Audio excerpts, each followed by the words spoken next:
The boss's daughter harassed me when I rejected her advances, eventually saying, "Useless employees get $1,000 a month tops." The manager told me not to take my decision to quit and join a competitor seriously after I sent in my resignation. Return here immediately. "Can you afford to pay me $10 million a year?" I asked him. I work for the corporation as W. Moore, and I'm 30 years old. I joined this organization 8 years ago after graduating from college. A product I created 3 years ago proved popular, and the business expanded quickly. Despite my busy schedule as the head of the development department, I like my life. I've gathered the supplies, Will. Would you kindly check them? Robert, my subordinate, gives me a hefty file. Despite his eccentricities, he is a driven individual.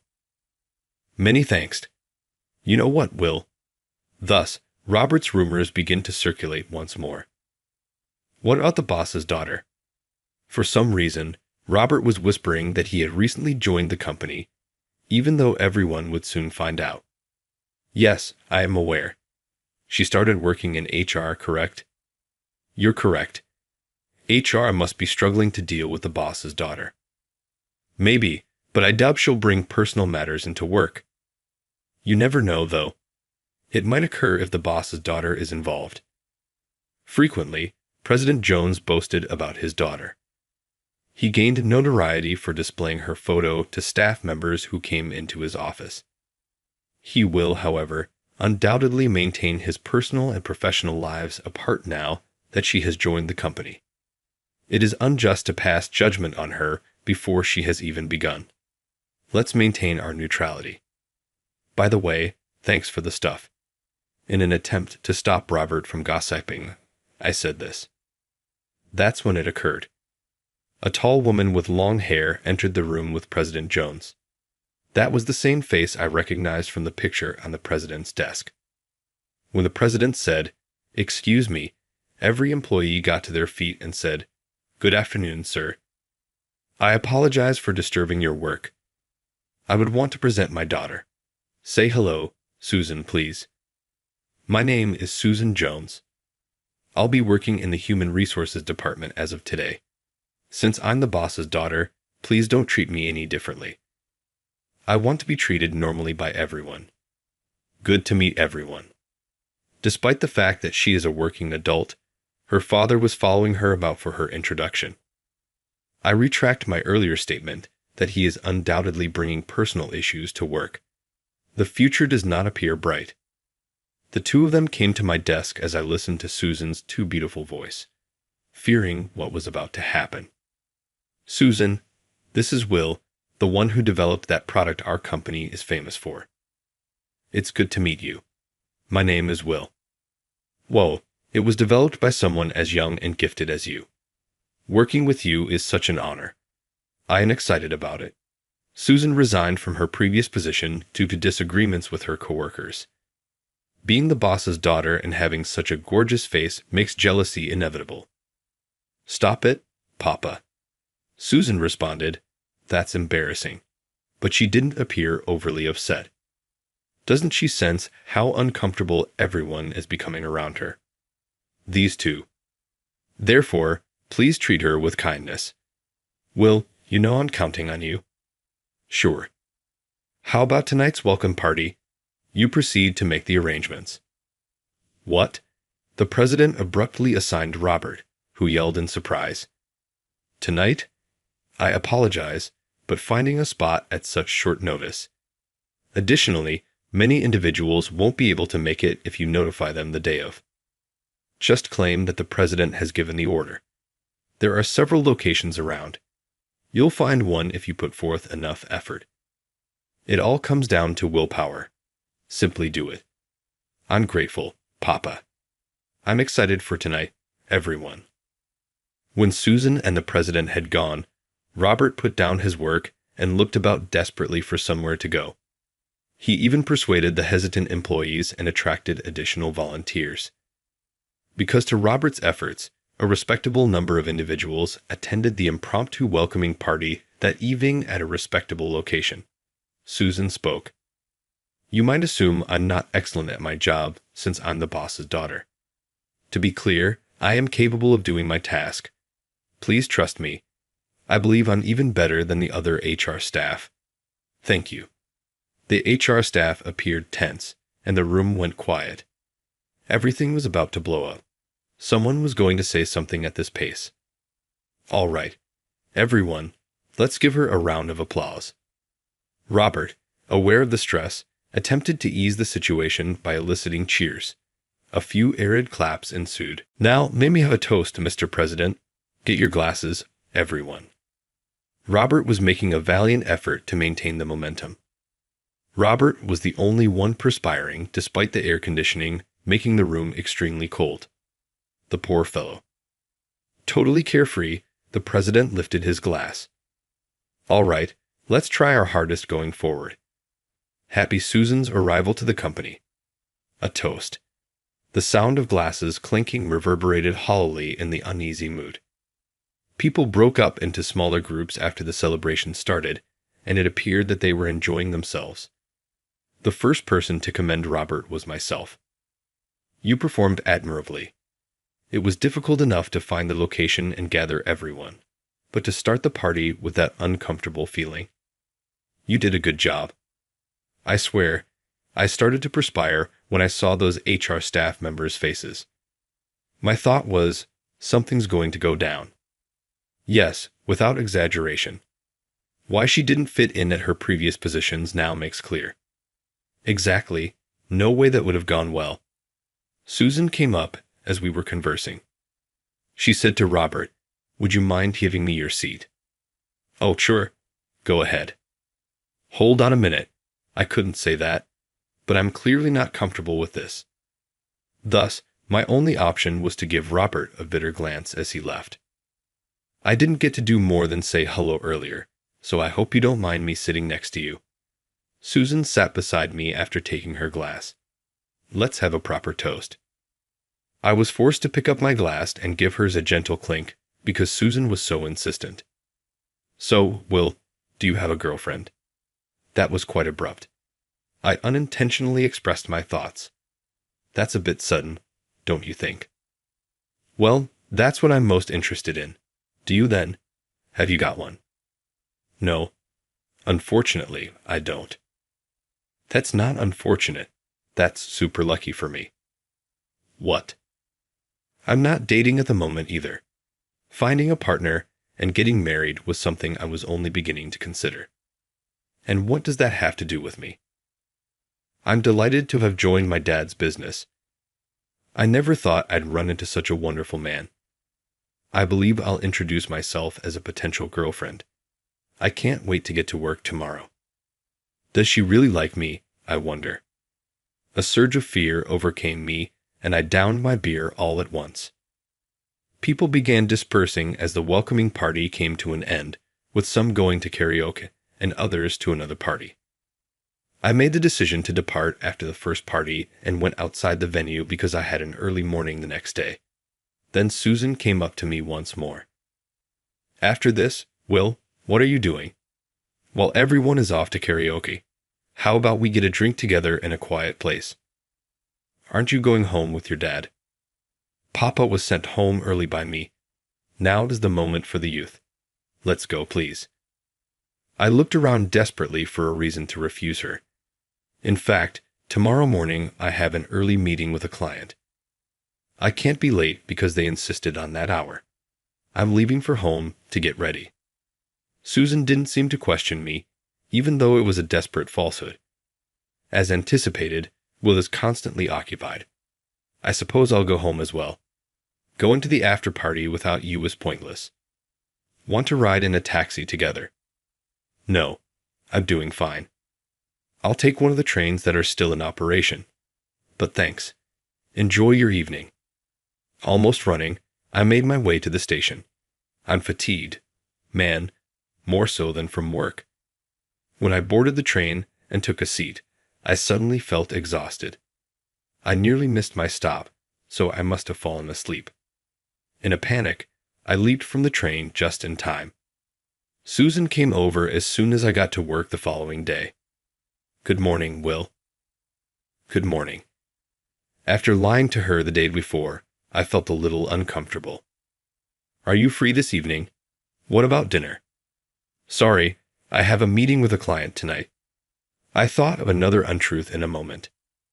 Will, you're quite busy both during the day and at night.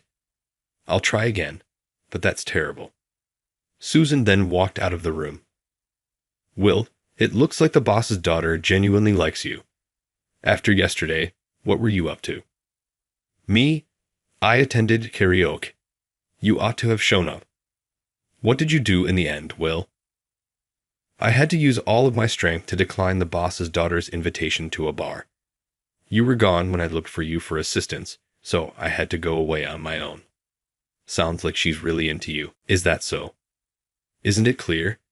She's sufficiently attractive, so it's not too horrible, isn't it? However, let's put her personality aside for the time being. Her character? I don't know. If she's just innocent and happy, that's okay, but more for the benefit of everyone else than for me. Yeah, I really hope that's the case. However, Susan's terrible personality proved that our expectations were in vain.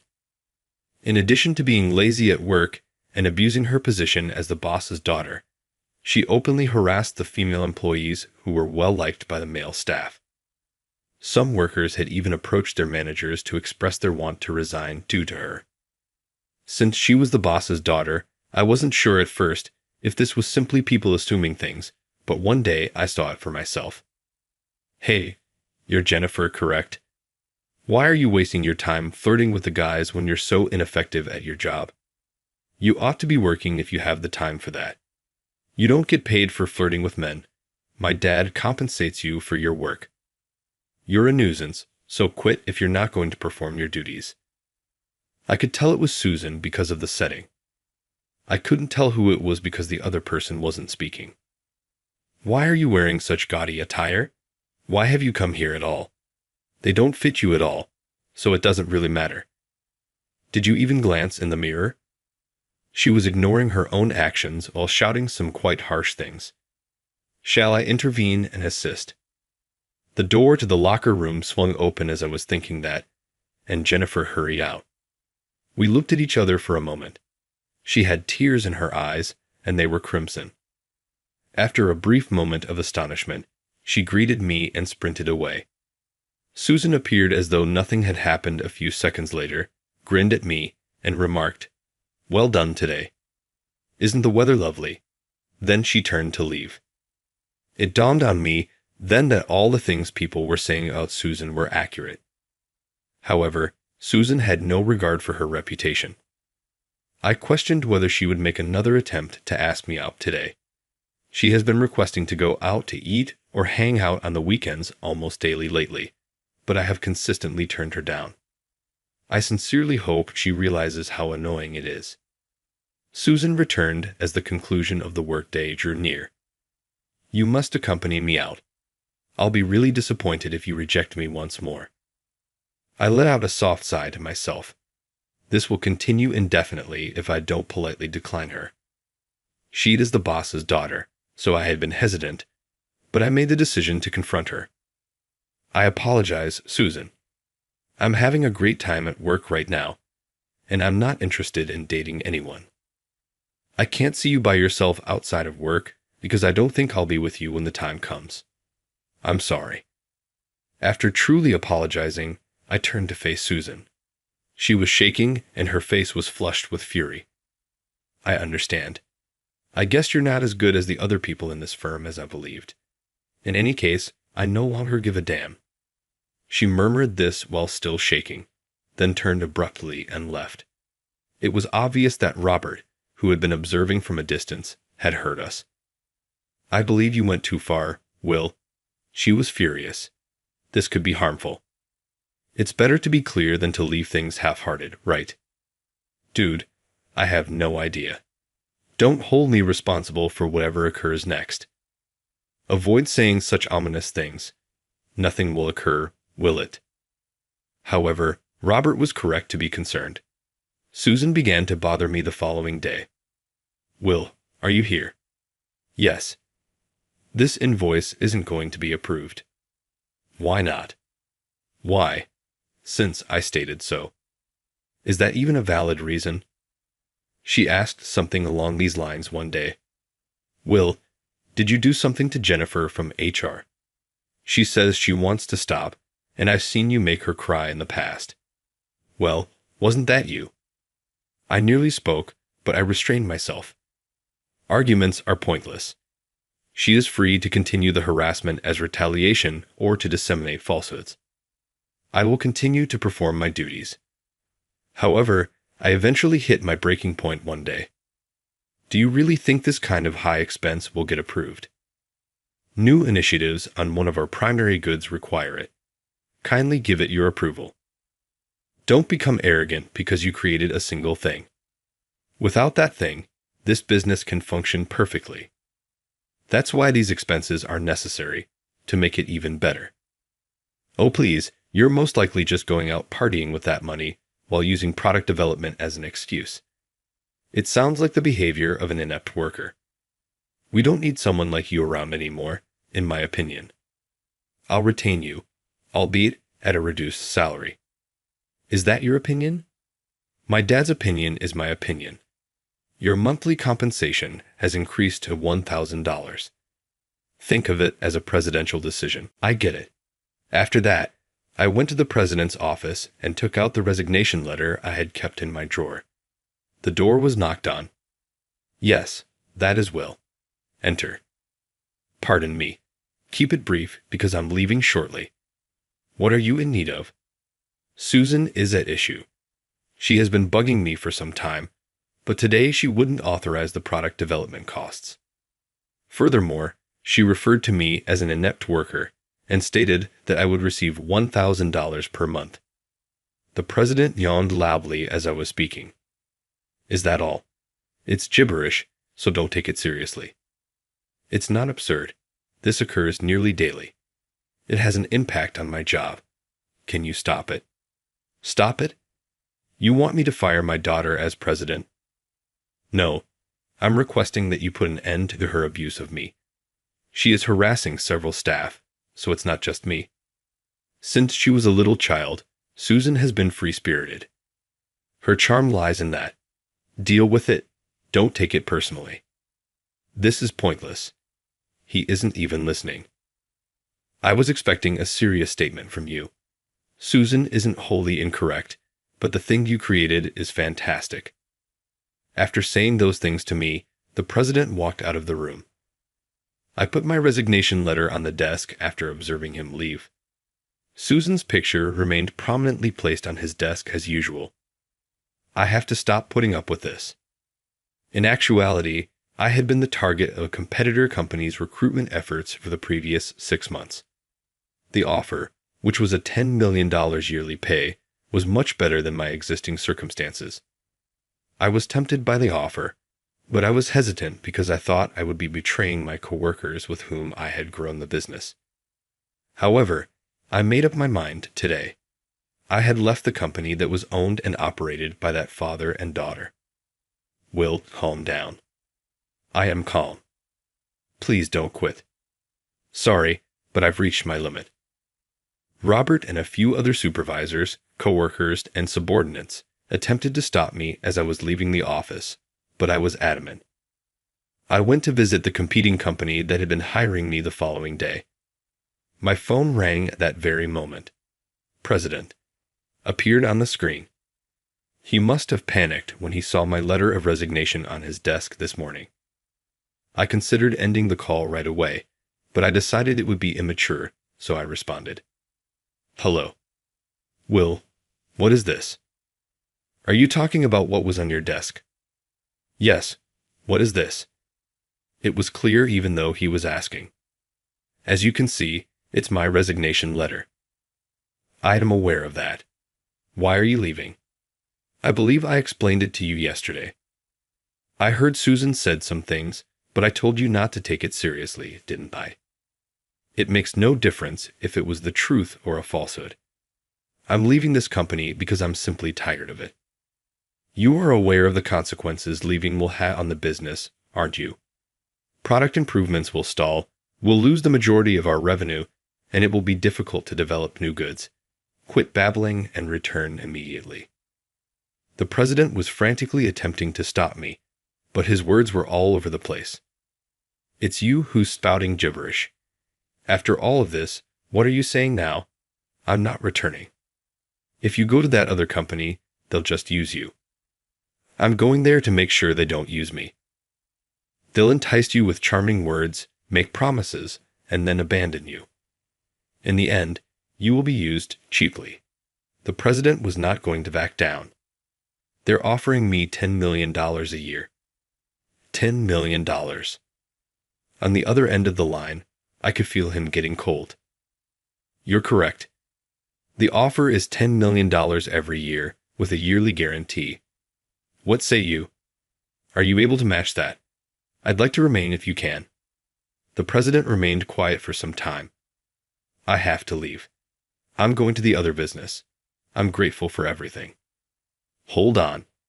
I'll pay the $10 million. All right. We'll see it through. Simply return. From now on, each year. That's going to be tough, isn't it? Yes, each year. I swear, every year. I would be sure to obtain it in writing, even though his reaction lacked confidence. I get it. You'll return then? Fantastic. Then return here right away. I hastily added a second criterion. He was gravely incorrect if he believed that money was the sole problem. No, there's one more condition I need you to agree to. Don't you think $10 million is enough? Are you really asking for more now? There was a noticeable hint of fury in the president's voice. Yes, I won't return if you disagree. You're quite brave. All right. What is it? Let it out. I want your daughter, Susan, to be placed under my supervision.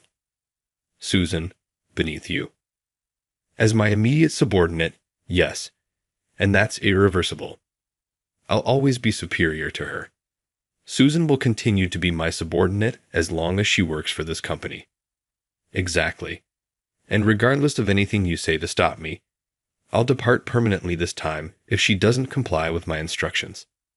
The president went silent once more. Let's not expect me to come back if that's excessive. I'll be heading out. Hold on. Wait, please. I really should discuss this with Susan first. Is that required? The president is you. All you have to do is deliver the command.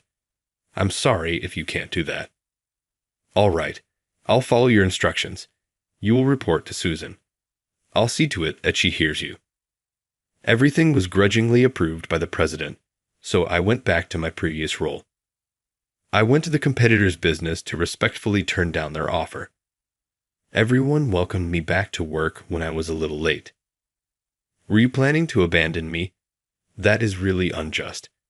Will nearly appeared to be crying. I came back, didn't I? I was so anxious, I couldn't even sleep, wondering what I'd do next. Come to think of it, there was an earthquake around 1 a.m. There was? I was completely unaware of it. You were asleep, weren't you? Yes, indeed. More significantly, though, why did you return? Were you persuaded by the president? Yeah, I laid out a few conditions, though. What kind of conditions? I won't say it to you. However, here's a hint. The president's daughter will be employed here. This is it. Within this division. That's right. Really? Absolutely not. Working with someone like her is not something I want to do. Why did you impose that requirement? Don't be concerned. Since I will be in charge of her, I won't let her do as she pleases. I understand. You made that requirement for that reason. I'm still a little anxious, though. Susan then began working as my subordinate on that day. Send this out in the company email. What? Why don't you do it on your own? What was that? Susan abruptly changed her tone when I gave her a stern look. Oh, nothing. I'll see to that. It appears like she had a proper conversation with the president.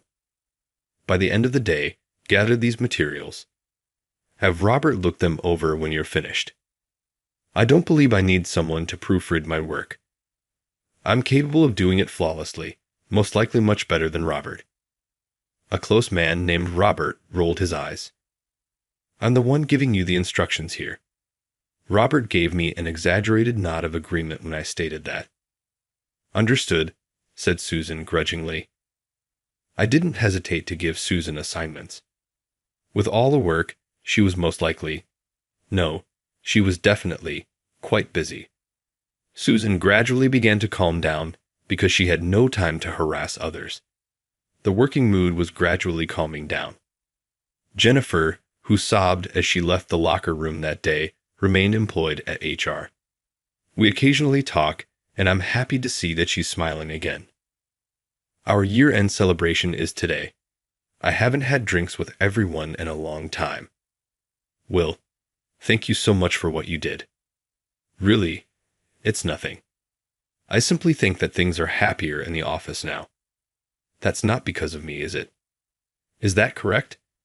I've heard a rumor regarding the requirements you imposed for returning. Robert sat in front of me, and I gave him a sneer. He picked up his drink, turned his head away, and left. I wanted to know why you would impose such a requirement. It just makes things more difficult for you, isn't it? Never would I do that. However, I've now come to the realization that it was for everyone else. Is that what you think? Yes. Now everyone is grinning. Thank you. The company's entire vibe has altered. I understand. I'm happy if that's the case. I suppose I will forgive Robert for his chattering. The business remains successful, most likely as a result of the improved lighting and ease of task completion. My subordinates were busier than ever when I was appointed to section manager. Isn't this due today? And tomorrow is the day for that one. I've already completed the tasks you assigned yesterday. Although Susan appeared to be busier than everyone, everything was done for the prosperity and peace of the business. She would need to continue working hard, and to be honest, her attitude had improved significantly since joining. Attention, first grade class 3. Tyler, please come to the staff room immediately. Tyler, that's my name, just as the announcement said. I'm in my first year of middle school. The call came just as the 5th period was about to end, and I unwillingly became the center of attention. I had no idea why I was being summoned, but they said it was urgent. So I ran through the still empty hallway to the staff room. After knocking and entering the staff room, I stated my class and name and looked around. Just as the end of day chime sounded, the staff room, just after classes had ended, was sparsely populated with teachers. It seemed that the vice principal was the one who had called for me. I rarely ever spoke to him, so with a nervous tension, I approached, and the vice principal sullenly began to speak. We just got a call from the police. Your parents have been in a traffic accident. The sudden news didn't make sense to me. I was told to hurry to the hospital and was handed a note with the hospital's name, phone number, and the emergency contact. The school had called a taxi for me, and without fully grasping the situation, I was ushered into the cab. As soon as I got in, I showed the note to the driver, and the taxi headed to the hospital. I arrived at the hospital quickly, but was unable to see my parents. I was told they had been in an accident, but there was no sign of the person who must have hit them. Of course not. It was a hit and run. As I waited alone in the empty lobby, eventually, my grandfather showed up. He was my paternal grandfather living in the neighboring town. He had been living alone since my grandmother passed away a few years ago. As the day turned to night, my maternal grandparents and uncle also arrived, but seeing this group together made me uneasy. The last time I saw them all together was at my grandmother's funeral. Ultimately, the day passed without me being able to see my parents. My grandparents were called in first. A little later, a nurse took me somewhere else. We rode the elevator, and the nurse pressed the button for the basement's lowest level. I had had the same experience when my grandmother died, though it was at a different hospital.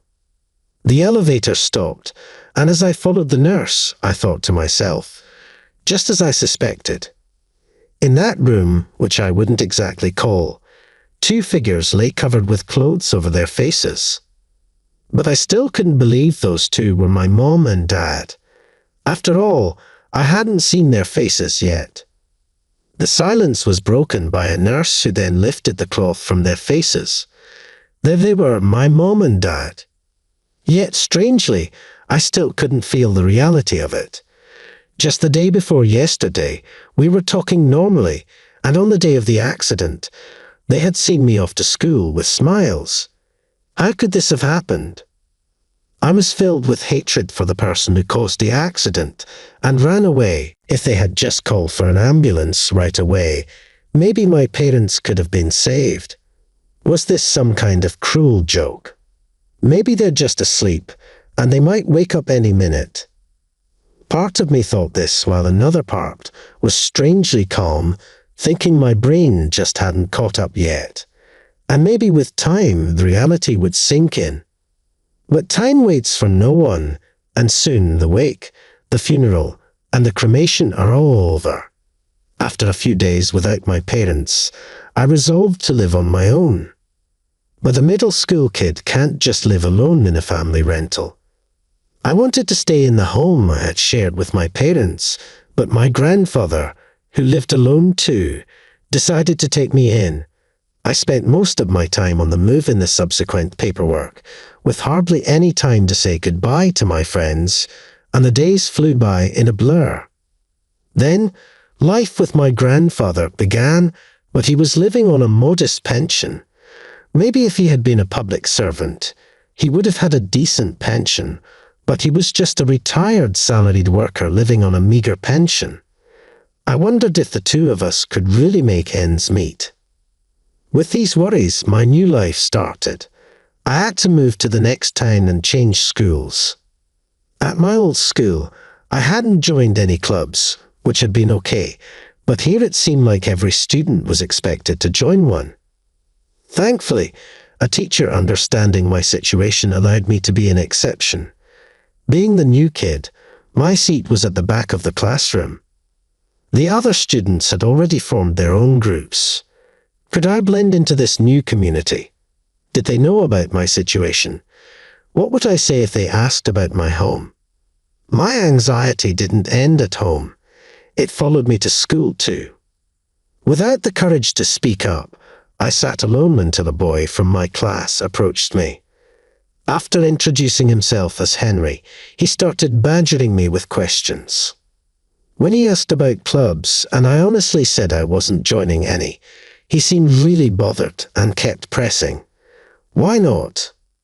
I explained that at my old school, clubs were mandatory, and because of family circumstances, I wasn't joining here either. But rules are rules, he snapped back at me. I didn't feel like sharing my whole life story right then and there, and I didn't want to deal with him, so I brushed him off. But Henry got heated and grabbed the back of my collar. I quickly grabbed his shirt front in response. Classmates intervened to break us up, and the commotion brought our teacher running over.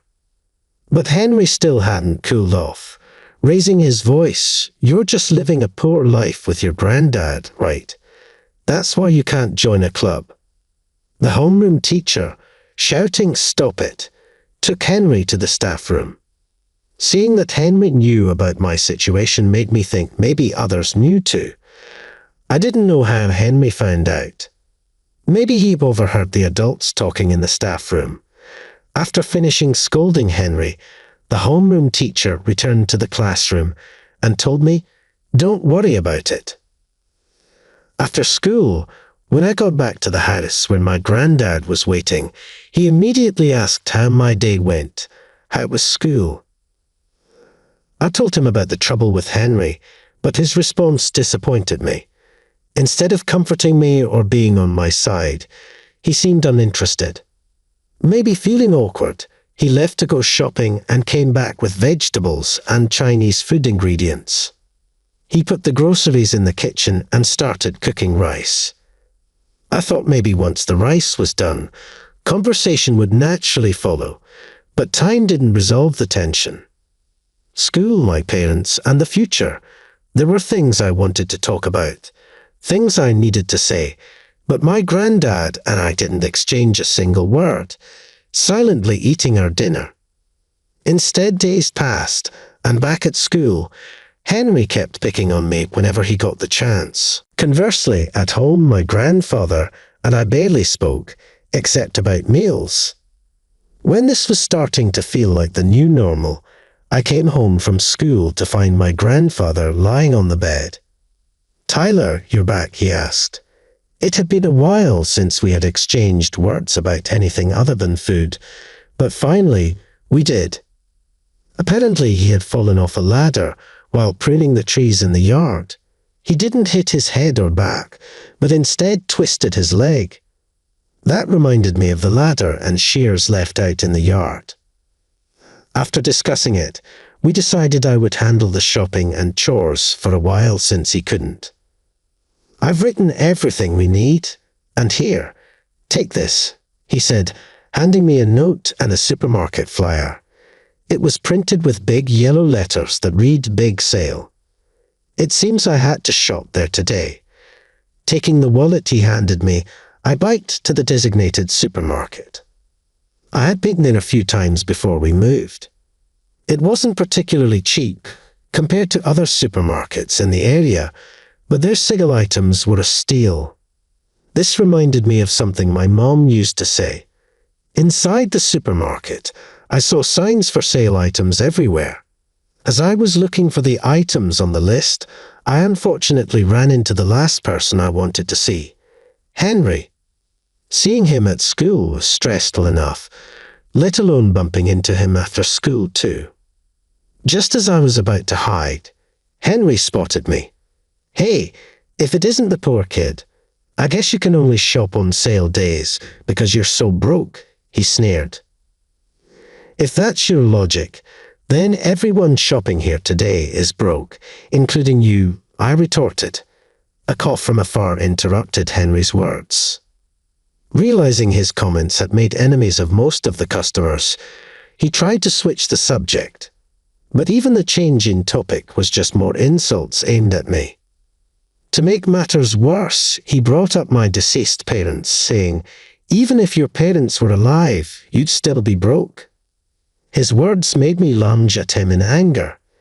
Henry fought back, but store employees quickly intervened.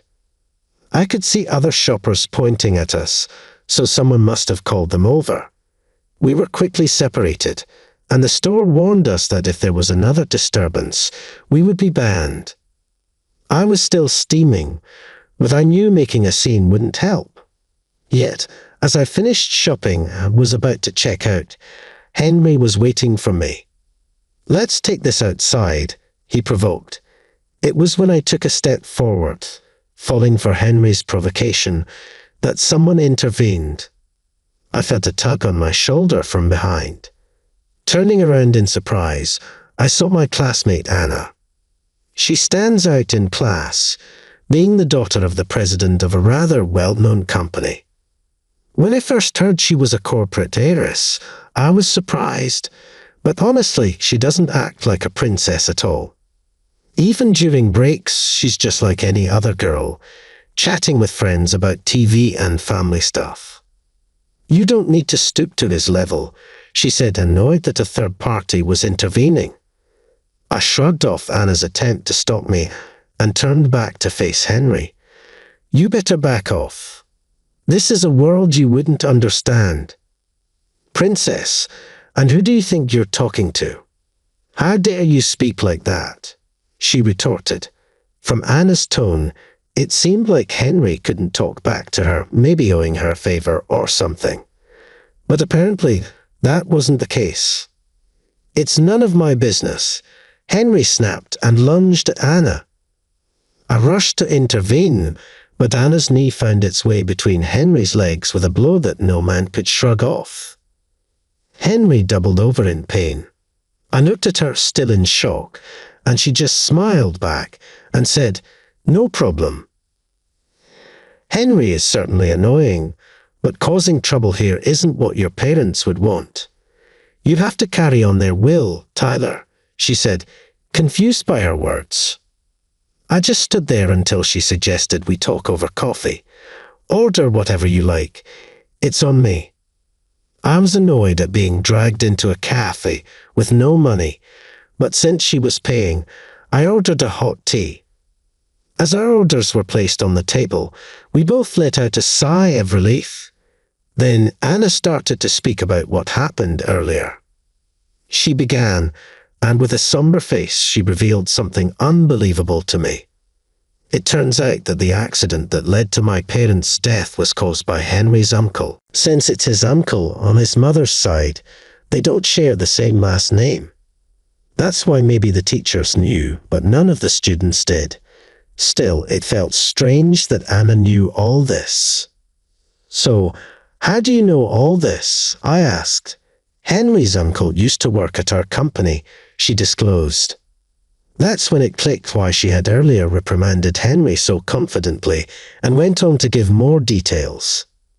Apparently, Henry's uncle was a troublesome person, and even Henry's family was burdened by him. He was a gambling addict, often showing up at Henry's house unexpectedly to ask for money or calling persistently. And amidst all this, he caused the accident. Moreover, it seemed that the car Henry's uncle was driving at the time of the accident was a company car. He cleverly erased any dent and blood stain as if nothing had happened and kept quiet about it to the company. After the incident, maybe in an effort to make up for the fine, his nuisance behavior intensified. Anna observed. Observing Henry's actions, I can't help but think there's a streak of scum in the family DNA. Not that Henry himself is to blame, so it's hard to hold it against him, she added. That's why, honestly, I owed you an apology too, Tyler. I'm sorry, she said. You don't have to apologize, Anna. Your dad and his company are victims too, right? I replied. As we talked, I realized a lot of time had passed since I left for shopping. Even if I went back now, dinner would be very late. I was going to buy some takeout as a wasteful option when Anna offered to buy dinner for both of us. It seemed like an apology for holding me up. When I got home, my grandfather seemed worried and asked if something happened. He wanted to know everything, including the takeout I was carrying. I explained everything that had happened at the supermarket, what Anna told me, and how she even paid for our order. So you're in the same class as Anna, my grandfather remarked. He didn't seem surprised by the story I relayed. From Anna, the only thing that seemed to catch his attention was that Anna and I were classmates. He mentioned that Anna's grandfather was his childhood friend. The company now run by her father was originally started by her grandfather. There was one thing my grandfather didn't know, that Henry was related to the offender, but he had heard everything else from the police and had even gone to settle matters with Anna's grandfather himself. To my grandfather, it was the accident that took the lives of his son and daughter-in-law. To Anna's grandfather, it was an accident that smeared mud on the company's face and took away a friend's family. The company was already set to provide full support for the upcoming lawsuit, including financial and manpower resources, my grandfather explained. While I was at school, my grandfather had been doing all he could for my parents and me, unaware that my grandfather had been taking such actions. I had fairly felt disappointed reflecting on the argument we had the other day. I apologized to my grandfather, but he dismissed it, telling me not to worry about adult matters and to focus on my studies. However, I wanted to help too, so I decided it was time to express my honest feelings. I can't move forward emotionally or physically until the lawsuit is settled, and there's still so much uncertainty in our lives with school and everything. I confessed. I'm sorry. If we had even a fraction of Anna's family income, you wouldn't have to feel any financial insecurity about the future, I added. My grandfather apologized for not being able to provide a better life for me. Having money wouldn't bring Mom and Dad back to life, nor would it have saved them. Besides, living with Grandpa is pretty fun too, you know. I reassured him. At my words, my grandfather looked up briefly before looking down again. After hearing from Anna and learning about the covert actions my grandfather had taken, I felt a bit comforted. I realized that my parents had been treasured, and even though they were gone, they had not been forgotten by everyone. As I finished talking, my grandfather didn't lift his face and headed to the washroom on his injured leg. He said he was sleepy because he had waited up for me and wanted to wash his face to wake up. But hidden in the sound of running water, I occasionally heard the sound of sobbing. When I noticed this, I inadvertently started crying. True to what my grandfather had told me, trials are slow. The trial for the accident that occurred in my first year of school didn't start until the end of my third year. Thanks to Anna's cooperation, we were able to secure a sizable compensation in the civil case as well as the criminal one. In the strained conversations with my grandfather that had increased after I graduated from middle school and was in my second year of high school, I was contemplating my future path. Considering my grandfather's care, a job nearby seemed sensible. However, I thought he would be upset if I told him so I kept quiet. But my homeroom teacher must have informed my grandfather without my knowledge. Now that the trial is over, you should be able to move on. Are you moving forward now? He asked. This clearly meant he wanted me to pursue further education. There were no financial issues regarding going to college because my grandfather had saved the compensation money. He started doing the household chores again so I could focus on my studies. This meant I couldn't say I wanted to find a job close to home to help my grandfather. The tree that had caused his injury had been completely cut down to eliminate any danger. This same thoroughness had probably helped during the trial preparations. With such careful planning, as if to say I could manage on my own, I decided to go to college as my grandfather wished. I got into university and started living by myself. I often went back to visit my grandfather, but there was a topic he seemed more interested in than my well-being. It was whether I had gotten a girlfriend or not. I'll bring her over when I have one, I said. So, you don't have one now, he'd retort. We kept up our friendly banter despite living apart. But in my second year of university, my grandfather fell, and during the spring break of my third year, he passed away. As if choosing a time when it wouldn't affect my classes, my grandfather passed away quite suddenly.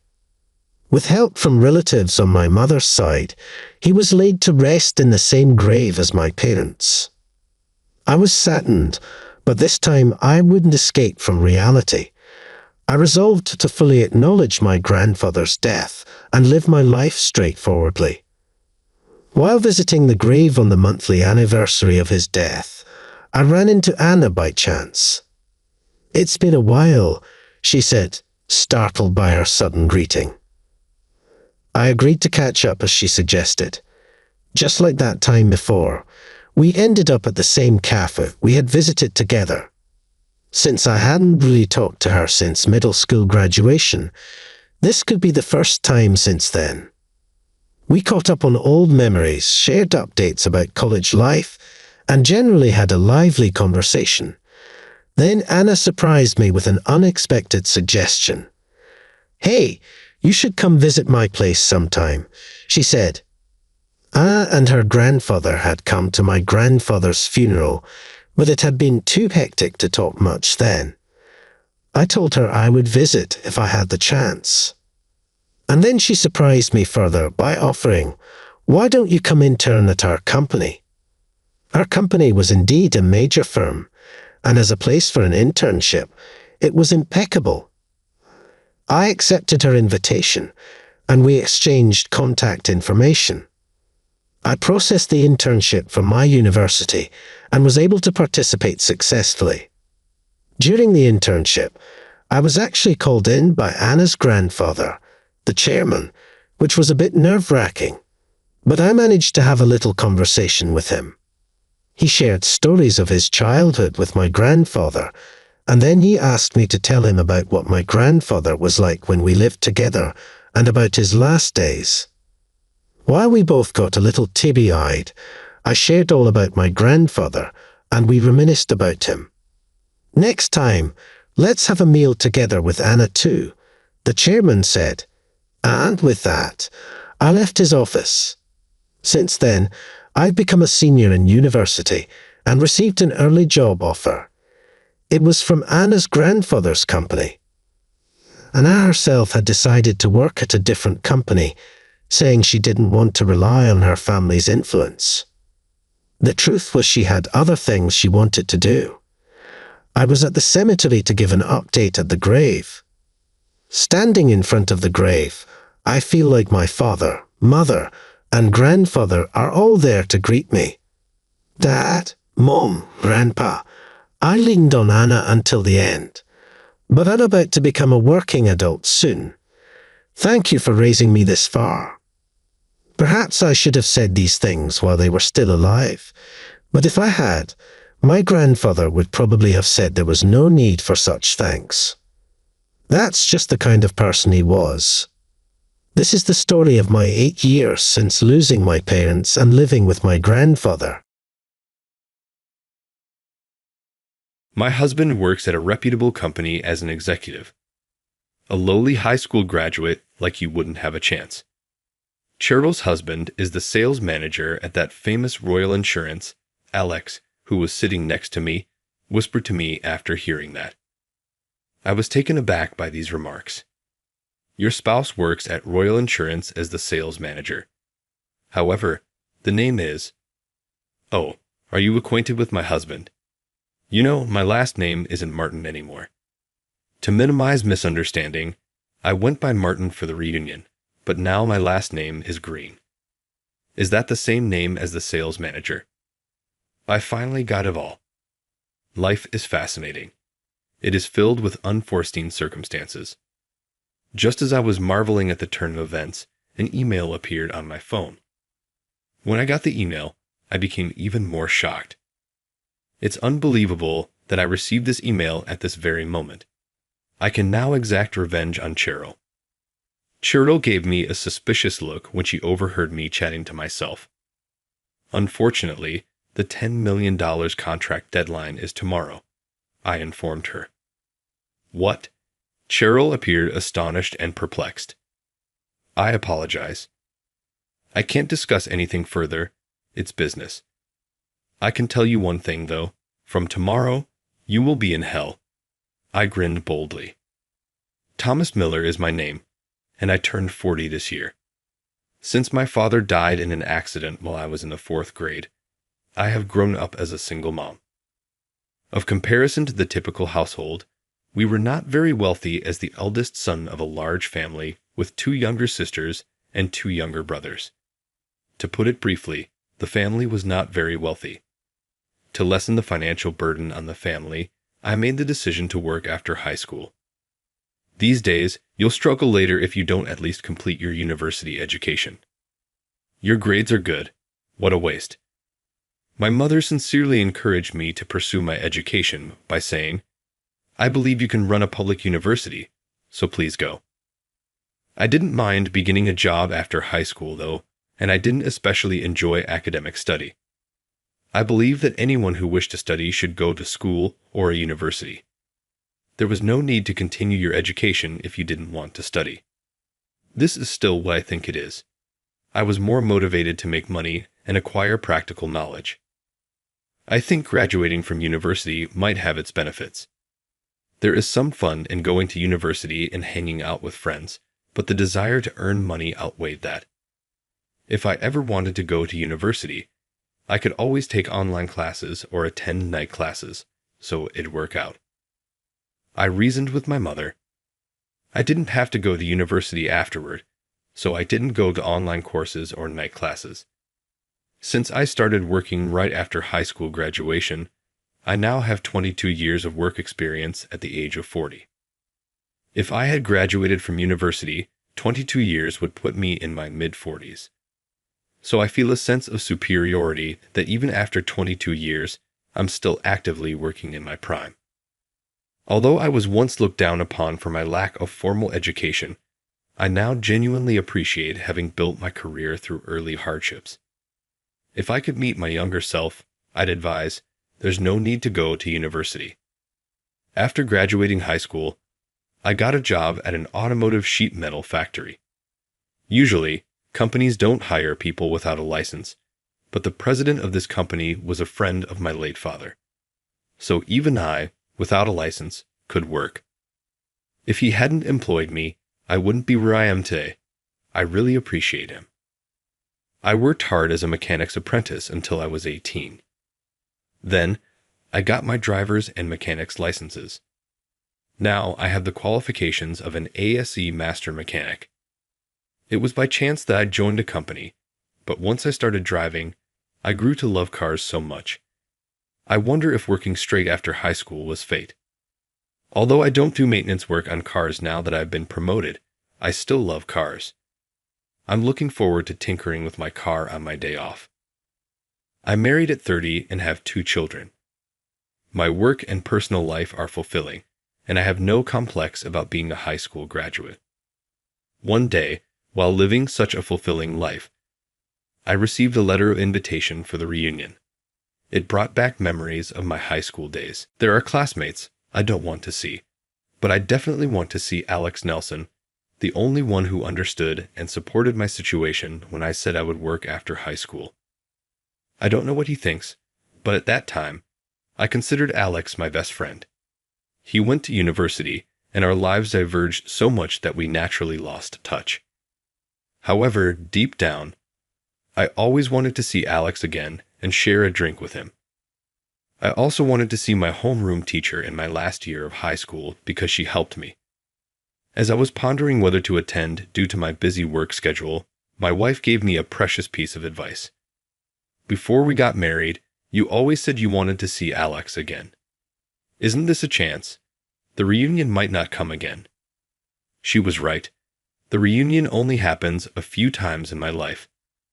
Thinking I might miss the chance to see Alex if I skipped this, I took my attendance confirmation and sent it back to the organizer. On the day of the reunion, I arrived at the hotel venue quite early. The reunion was still more than an hour away from beginning. I don't know if it's because of my long experience in society or my personality, but I always arrive more than 30 minutes before my appointments, unless I have a packed schedule.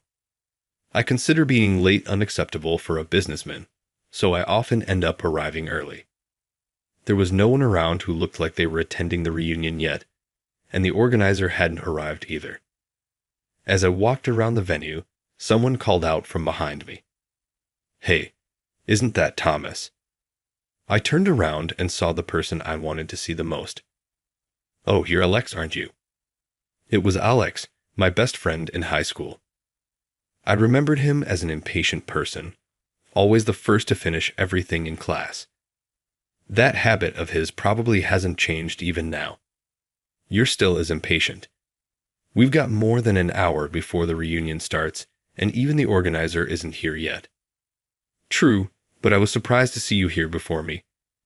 I thought I'd be the first one. You're more impatient than I am. We laughed at each other.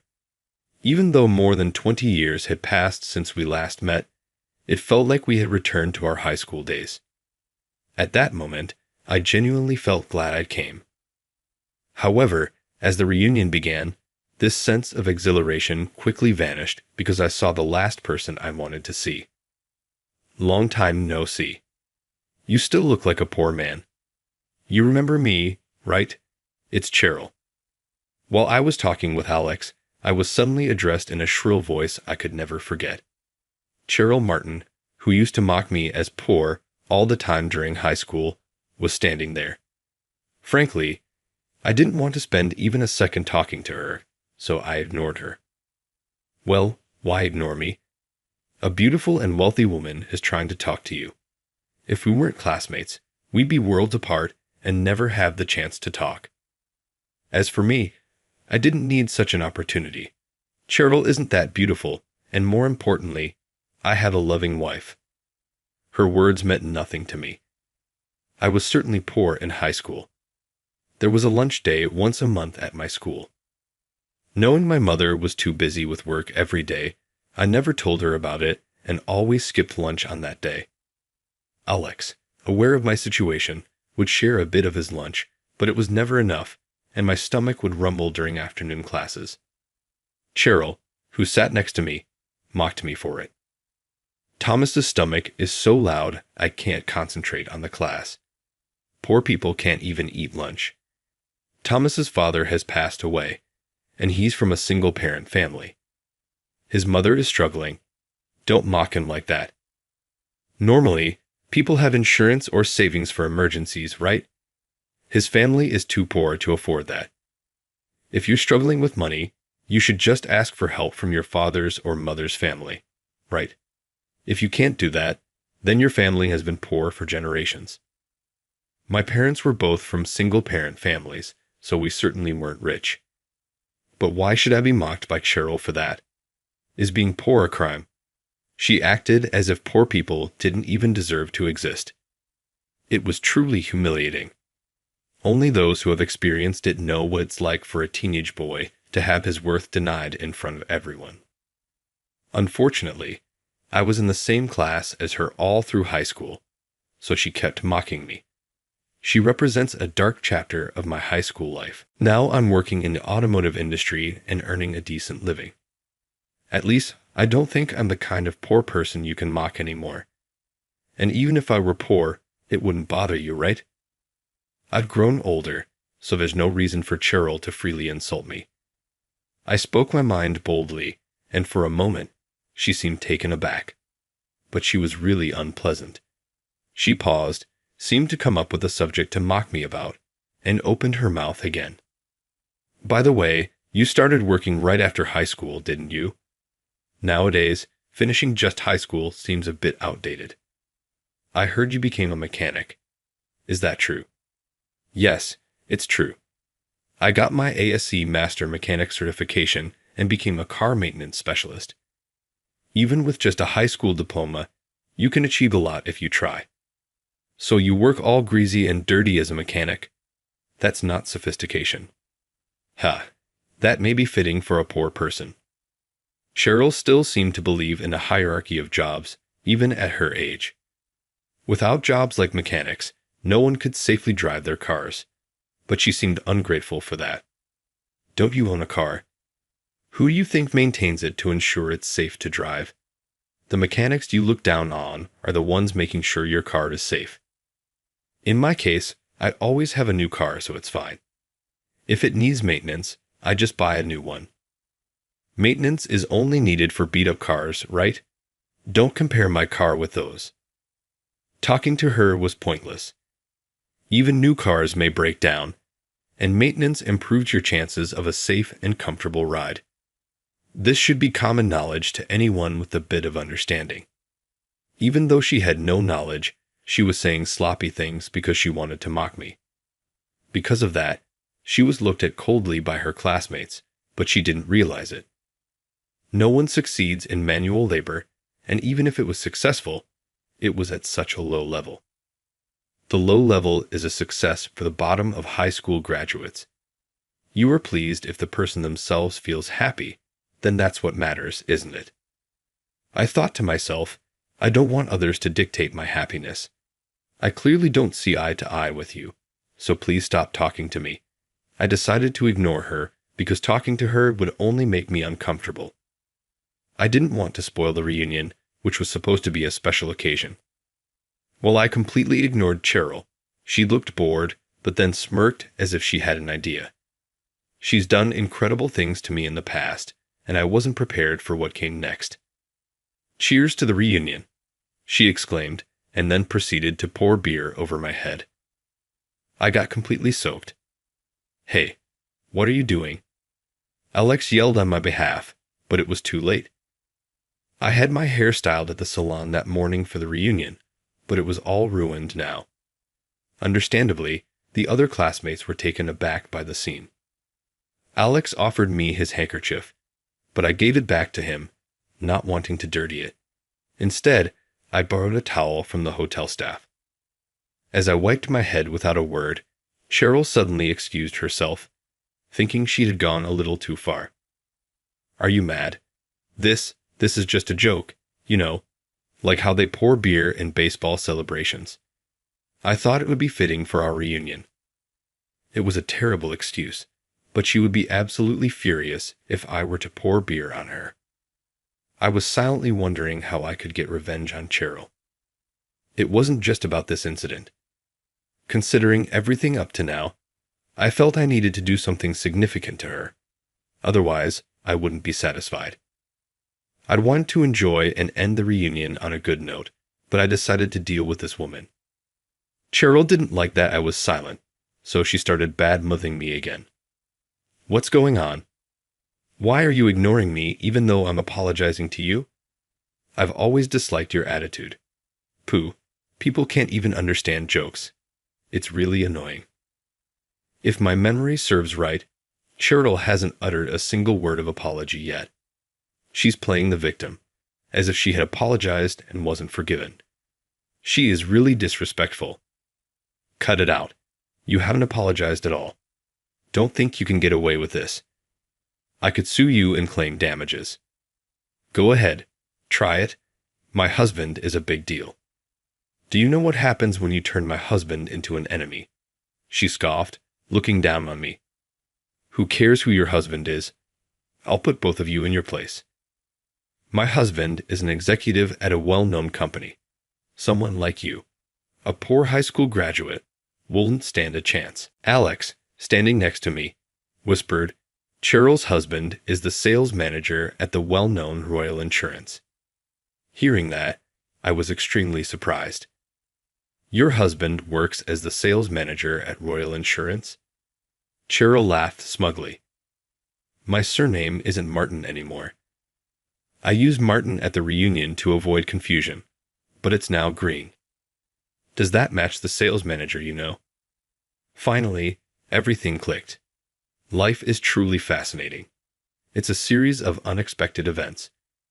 As I was marveling at fate's twist, an email arrived on my phone at just that moment. I was even more surprised when I saw the email. I couldn't believe I got this email at this time. Now I could get revenge on Cheryl. When Cheryl heard me talking to myself, she looked at me doubtfully. Tomorrow's the deadline for the $10 million contract. I told her. What? Cheryl looked confused. Oops, my bad. Can't talk more about it. It's business. But one thing I can say, you're going to hell from tomorrow. I smirked fearlessly. The next day, there was a call from Cheryl at my office. My secretary transferred the call. You have a call from Cheryl. She calls herself your classmate. What should I do? I hadn't expected her to call my office, but knowing it was Cheryl, I could guess the reason. I was curious to know what Cheryl would say, so I decided to take the call. Hello, I'm on the line. My husband is demanding a divorce. I don't understand why, but he mentioned something about disrespecting you. What's going on? Do something. Even if you suddenly call me and ask to fix your marriage crisis, there's nothing I can do about it. You should discuss it with your husband. It's none of my business. As I was about to hang up the phone, Cheryl started to panic and apologized hastily. I'm sorry. Don't hang up. It seems my husband is terminating the contract with your company. The $10 million contract termination you mentioned yesterday, that's what it meant, right? Well, yes, that's what it meant. But either way, your calling me won't change my mind. Your divorce is pretty much confirmed. Why do you think you can decide such things? A contract worth $10 million requires significant authority, right? She still thought it was some kind of mistake because she didn't understand that I could decide on a $10 million contract. You call my company and you still don't get it. I am the president of this company. It's only natural that the president decides whether to make a contract or not. What? You're the president? I can't believe a high school graduate could be the president. It must be a small company, right? And a contract worth $10 million doesn't make sense to me, Cheryl scoffed. You still insist on my high school diploma, but if you go into society, it doesn't matter what your education is. How long are you going to stay in that student mindset? I replied calmly. I am indeed the president, and our company makes a profit of $30 million a year. I don't usually say this, but I believe we're one of the major players around here, something you seem unaware of. It turned out that Cheryl had heard of my company's name, but assumed it was some small auto repair shop with the same name. She still believed I worked at an auto maintenance company. In reality, I had only worked as a mechanic until my late 20s, after which I started my own used car sales business. This venture turned out to be a huge success. Now, it's a well-known used car dealership in the area. This fiscal year, our profits soared to more than double the previous $30 million, with the potential to reach $100 million in a few years. My company not only sells used cars, but also provides auto repair services and acts as an insurance agency. The insurance agency part of our business already generates about $10 million in revenue. In fact, we have been partnered exclusively with Royal Insurance, and the contract with them was due today. When I explained it to her, Cheryl sounded startled and screamed, "What? A high school graduate built such a big company? How is that possible?" "I've already signed with another rival insurance company," she added dismissively. "It doesn't really matter to us which insurance company we contract with. Not having to deal with Royal Insurance anymore is actually a relief." I was tired of their elitist attitudes. When she listened to my story, she became hopeless and couldn't say anything. But I felt no sympathy. "Talking to you further has no benefit for me. I'm hanging up now," I said. As I was about to put down the receiver, Cheryl began to rant hysterically on the other end. But it was all trivial to me, so I pretended not to hear and hung up. The next day, to my surprise, Royal Insurance's sales manager, Jordan Green, accompanied by Cheryl, came to my company. It was highly unusual for a sales manager of a large corporation to personally visit like this, but the abrupt termination of a $10 million contract must have been hard for them to accept. Well, Director Jordan, what brings you here today, and with your wife?" I greeted them, pretending to be oblivious to the contract issue. Jordan seemed irritated by my demeanor and raised his voice slightly in response. "You know why we're here, don't you? You must understand why I brought my wife. I don't know the specifics of what my wife told you, but surely making a contract decision based on that would be mixing personal issues with business. Indeed, if that were the sole reason for not renewing the contract, it would be so. However, our decision to not renew the contract wasn't just because of your wife. There are valid reasons behind it," I replied firmly. However, Jordan was not open to listening. "I don't want to hear such convenient excuses. I'm even considering divorcing my wife over this. Show some sincerity on your part," he demanded angrily. His tone became increasingly rough. "Whether you two get divorced is irrelevant to me. It has nothing to do with our business dealings," I said. "I don't want to hear that from someone who ended a contract over unrelated matters. If there's no valid reason, we might have to take this to court. Are you prepared for that?" he threatened, hinting at legal action. Did he think that would intimidate me? If the reason for terminating the contract is a dispute with Cheryl, I would indeed be at a disadvantage if it goes to court. However, that was not the case, I replied calmly. I decided to explain the situation to Jordan. Actually, we received an internal email alleging that your insurance representative and our company were colluding to sell unnecessary contracts to clients. I paused to gauge Jordan's reaction. He was visibly shocked, at a loss for words. His earlier bravado had vanished, replaced by streams of cold sweat and a pale face. Moreover, I continued, the email stated that the sales manager of Real Insurance suggested giving kickbacks, and that's what the insurance agent has been doing. But since the email was anonymous, we couldn't just take it at face value. That's why I ordered the formation of an internal investigation team to find out the truth. And what did you find? Jordan asked weakly. When we questioned the insurance agent, they initially denied it, but ultimately confessed. This happened just one day before the negotiation for the contract extension with your company.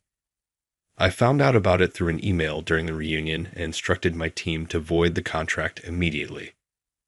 That's how we narrowly avoided finalizing the agreement. At that moment, Cheryl seemed to recall our interaction during the reunion. I can't believe you received such an email at that time, she muttered. It's the consequence of your own actions, I said coldly. Of course, I've already reported this matter to your company's president, and I expect a decision will be made soon. Cheryl, now fully aware of the details, suddenly raised her voice. I wasn't at fault, so the divorce should be called off. If you still want a divorce, expect a significant settlement from me. After all, the contract termination was all you're doing. My decision to consider divorce isn't solely based on the contract issue. It's because you fail as a homemaker. You don't do household chores, you neglect parenting, and you've changed a lot since we married. In front of me, the two started arguing vehemently, pointing out each other's flaws. If we're getting divorced, I'm taking the assets. If you don't like that, you should apologize to me. As if I'd ever do that. You don't do any housework and just waste money. I should be the one claiming alimony from you. Now both of you get out and don't show your faces here again. When I said that, both of them started crying out loud. They had probably never been told that by others before. Oh, before you go, let me share one piece of interesting information. I heard from the insurance agent involved in the kickbacks that half of that money was going to Director Jordan, and he was spending it at hosts' clubs. Really? Hosts' clubs. So he wasn't saving, but blowing it all there. Exactly. He's been squandering more than he was making illicitly, so there's likely hardly any savings left. Have you ever actually checked how much is saved? Observing Cheryl's reaction, it seemed that Jordan had been managing all their finances, assuming they had significant savings. Cheryl turned pale and confronted Jordan. Is that true?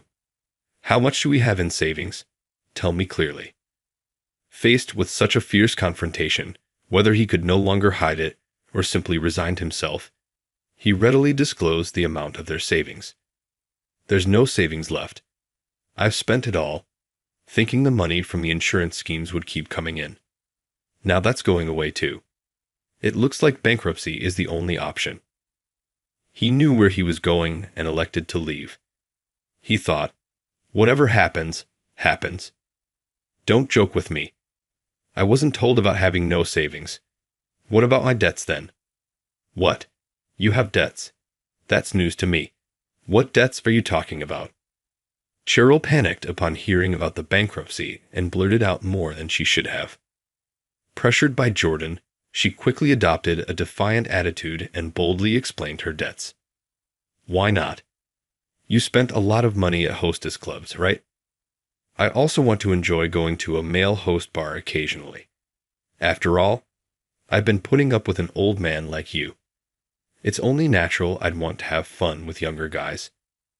What did you say? Being with an old hag like you is suffocating. I can't stand being with you anymore. We're getting a divorce. Fine by me. There's no money, and you're a mean old man. There's no point in staying married to you. The argument escalated beyond control, turning into a full-blown fight. I can't stand to hear this anymore. So take it outside, and we'll be seeing you in court. We will recover all the money taken by our insurance agent and return it to the customers. Jordan begged me not to do that, but I didn't mind calling security to get them out. He clung to my legs, weeping and apologizing.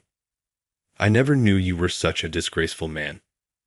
Cheryl regretted getting married when she saw her husband. If you don't leave, I'll call the police. Upon my insistence, the two of them reluctantly left. In the end, I didn't go to court, but managed to recover the money through a settlement. I explained the situation to the customers, switched their insurance to more appropriate plans, and our company covered the difference. Of course, we made sure that the insurance agent and Jordan, who received a share of the kickbacks, bore the cost of this compensation. The total compensation was about $200,000, of which Jordan paid about $80,000. Despite this, Jordan had hardly any savings, so he had to take on the amount as debt. From now on, his life will likely be dedicated to repaying that debt. His involvement in the embezzlement became known within Royal Insurance, leading to his dismissal without severance pay. Despite having worked in a top-tier company, he found himself unemployed at 50, with no savings and only debts. His misdeeds were known industry-wide, preventing any chance of re-employment in insurance. Having devoted his career solely to the insurance industry, Jordan, now over 50, found himself with zero experience in any other field. Consequently, he ended up becoming a part-time worker, juggling 3 different jobs despite his age. However, as these jobs require no specific skills, his salary will unlikely increase, and it's easy to imagine he won't be able to continue as his physical strength declines with age. Even though it's none of my business, I can't help but worry about what he will do in the end. Cheryl divorced Jordan. Cheryl, having been a housewife for many years without acquiring any skills, faces even tougher challenges. With no computer experience, her employment options are mostly limited to physical labor.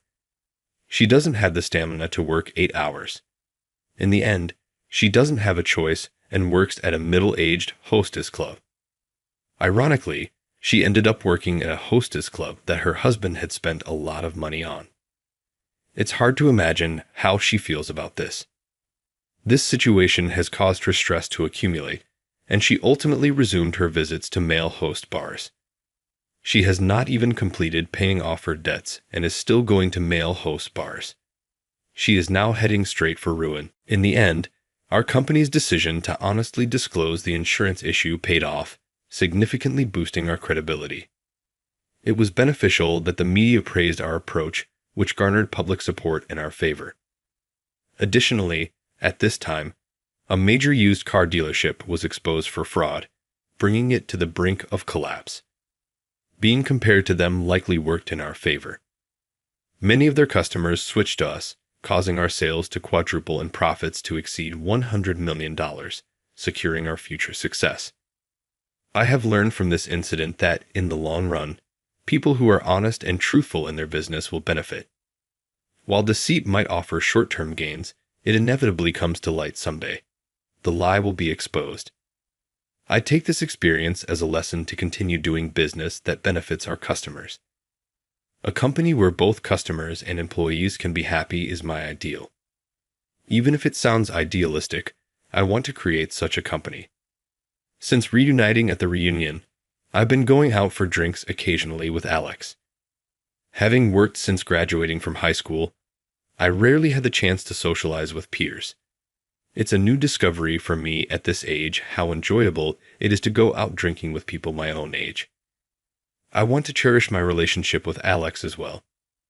I aim to enrich both my personal and professional life, striving for a fulfilling journey ahead.